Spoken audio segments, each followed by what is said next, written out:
السلام عليكم ورحمة الله وبركاته. خۆشەویستان و ئازیزانم، لە زنجیرە بابەتێک دێینە خزمەتتان بە ناونیشانی ئامۆژگاریەکانی مانگی ڕەمەزان.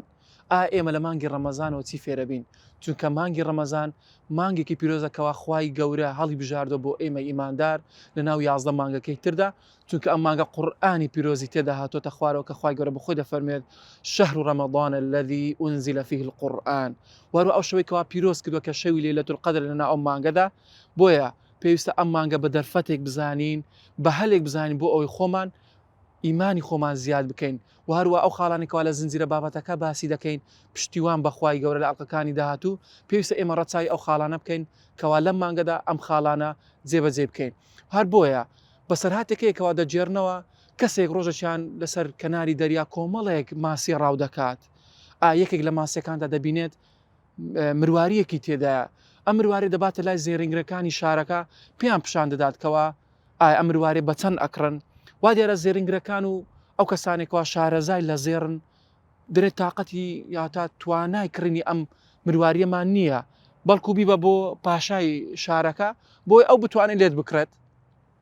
کاتێک کابرا دەچێتە لای پاشاکە دەبینێت مروارەکەی پێپشاندا، پاشاش پێی دەڵێ زۆر جوانە، دەستت خۆش بێ، لەبەرێت ئەو مروارێت بۆ من هێناوە و بڕۆ ناو خەزێنەی دەوڵەت هەتاوەکو 6 ساعتان چیت پێویستە بۆ خۆت هەڵی بژێرە و چەندی لە تواناتدایە زێر و گەوهرەکان بۆ خۆت بهێنە و بیبە.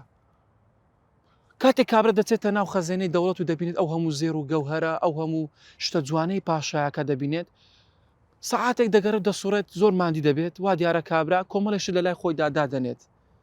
بەڵام دەبینێت کەوا کات ماوە خەوی لێ دەکەوێت و دەنوێت بۆ ئەوەی کەوا کاتی ماوە.